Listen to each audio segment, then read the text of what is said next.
This is Dave Herbert from Buddhasport.com. I'm here at Tiger Showman's headquarters with former Bellator welterweight champ Lyman Good. Lyman, what's going on, man? How you doing? Pretty good. Coming off a pretty impressive win over Chris Lozano in the first round of the Bellator tournament. Do you think that Lozano was the toughest striker that you have faced to date? I think Lozano is probably definitely the most technical striker out of all the people I've fought before. Technically sound and very very sharp as far as his abilities and technique, and pretty versed in on his ground game as well. Although it didn't really show in that fight, but I definitely think he was probably the more technical striker out of anybody I've fought before. Right now, you actually you did get a pretty nice slam during the fight. You picked him up and slammed him. Was that part of your game plan, or is it just something that the opportunity presented itself and you just went with it? You know what? Looking back into the fight, I see it as two different things. One was it was instinctual. I just threw punches, came in. It's kind of very typical of my style, just to be explosive and come in strong on someone. And the other was towards the end of the round, I knew I didn't want to definitely leave it into the judges' hands, especially considering beforehand, even the few fights before mine, the Hornbuckle Weedman fight, like how close that was, how upsetting it was to leave it in the hands of the judges. I didn't later on want to regret it and have any room for there to be any picking or decision making as far as the judges. So I kind of saw it as a way to. It's always good, even though it was a stand-up war most of the time, you get a takedown in there in the judges' eyes that could automatically win you the fight right there. Yeah. Now they've matched you up with Olympic judo guy Rick Hahn in the next round. What do you feel, besides his judo, is the biggest threat that he poses to you? He brings and possesses the same threat as any other person in his tournaments. The fact that he's hungry and he wants to win. So I see it as that. As far as technically speaking, I think his judo is overall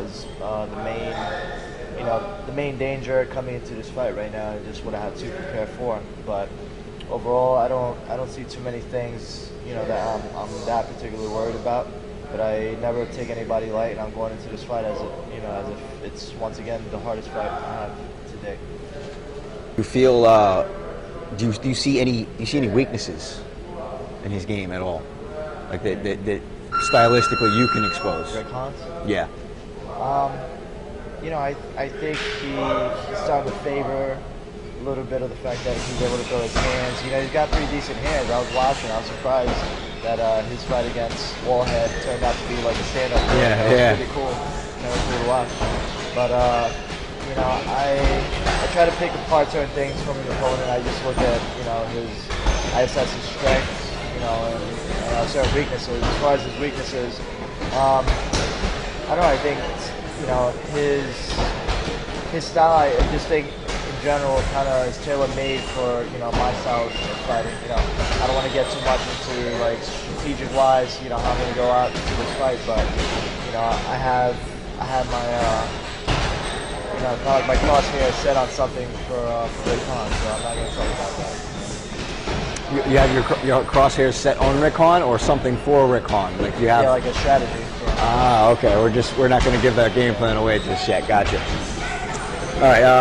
Now, at this point, it looks like the favorites to face off in the final is going to be you and Jay Hiran. Right. Without looking past Hahn, what do you think of Hiran stylistically matching up with you? He's got the strong wrestling background, kind of like Askren. Maybe not on Askren's level, but he does have it. What are your thoughts on that? I think he comes into this game very seasoned, veteran. Obviously, with the fact that he's on account of the fact that he's fought in UFC, IFL, and other events before.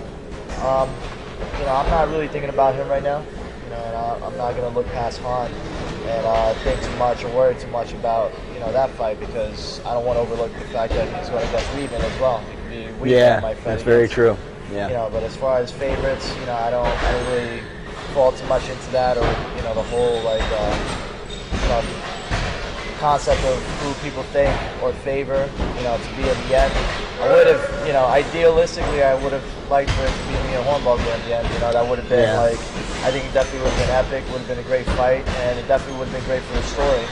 Yeah. two people coming off the log from the same person that were trying to, you know, Get the revenge. Yeah, so you the got revenge two guys fight. that Yeah. strong, vying for that vengeance. You know, that would have been a cool story, but you know, it is what it is.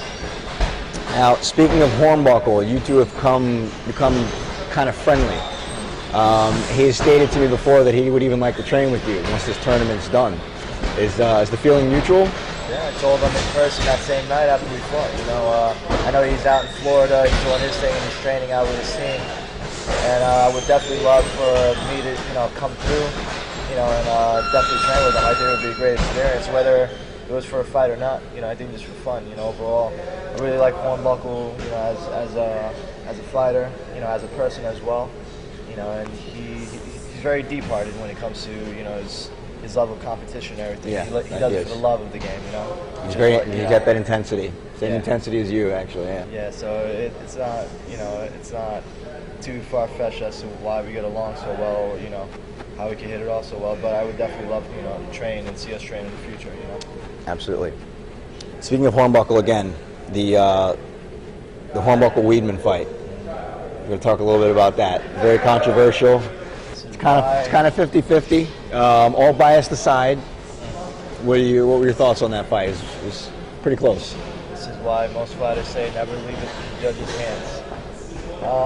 You know, I would definitely not want to be the judge, you know, of that fight. It was very close. You know, and in a perfect world, I would rather say that it would have been a draw. You know, and kind of let him go into, you know, I guess a rubber match or whatever, or another fight or something. But I think by the narrowest of margins, I would say maybe Hornbuckle had it. You know, but it's hard to say in that, you know, under those circumstances, because it was so close how the fight went. Yeah. But I saw certain things to, you know, to Hornbuckle's credit that I think would have landed him to win. And it's hard to say because judges all see different things. You got different pairs of eyes, different, you know, different analyses of a fight as well. So you can never tell. And one of Hornbuckle's strengths is that he's very good off his back. And for him to be on his back the whole fight, the judges see that as a disadvantage, whereas he knows that he can win the fight from his back. So yeah, it could have gone either way. Now, many believe that in your fight with Askren, many believe that the long layoff was the difference in that fight. Do you feel that coming fresh off a tournament, say you win the tournament and you get your shot at Askren again, do you feel that the tournament will have you sharp, make you that much sharper and give you that edge that you didn't have before against Askren?